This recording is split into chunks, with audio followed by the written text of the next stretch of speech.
कोल्हापूर घोड्याच्या पायाने तुडवला आमदार संजय गायकवाड यांचा फोटो।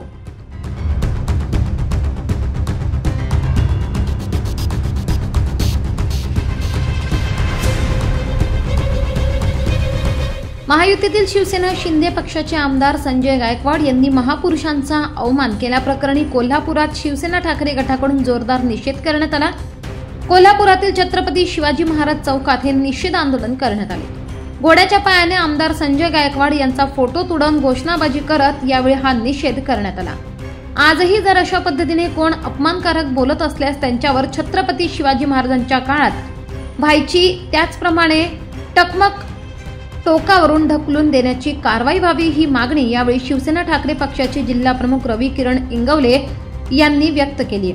या आंदोलनावेळी जिल्हा प्रमुख रवी किरण इंगवले, विधानसभा संघटक विशाल देवकुळे यांच्यासह पदाधिकारी आणि शिवसैनिक उपस्थित होते।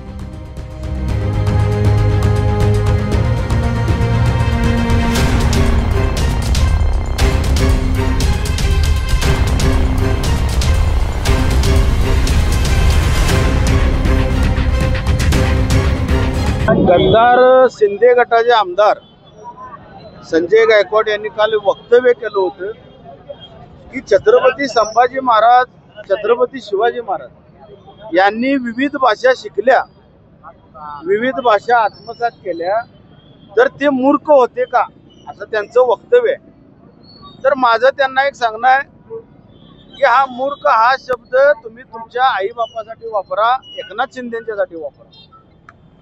जर असा युगपुरुषांचा अपमान वारंवार यांच्याकडून होत असेल तर छत्रपती शिवाजी महाराजांच्या काळामध्ये 350 वर्षापूर्वी एक टकमक टोक होतं रायगडावर।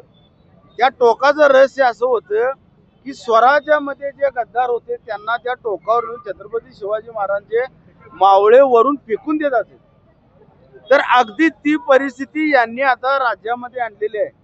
हे गद्दार सेनेचे आमदार व ते स्वतःला हिंदुत्ववादी समजणारे सरकार नेहमी युगपुरुषांचा अपमान करतात आणि अपमान करून झाल्यानंतर पुन्हा माफी मागतात। हे यांचं नाट्य अखंड महाराष्ट्र राज्यात कानाकोपऱ्यात पोहोचलेलं आहे।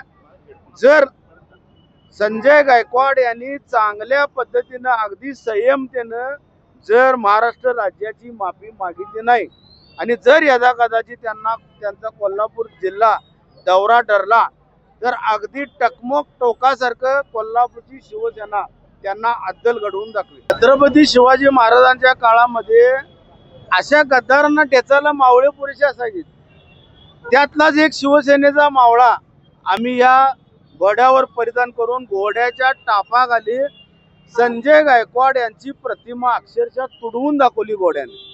हा यामागचा हेतू होता आणि हा हेतू त्यांचे उपमुख्यमंत्री एकनाथजी शिंदे यांच्यापर्यंत पोहोचावे आणि त्यांनी जनतेच्या भावना जाणून घेऊन माफी मागावी।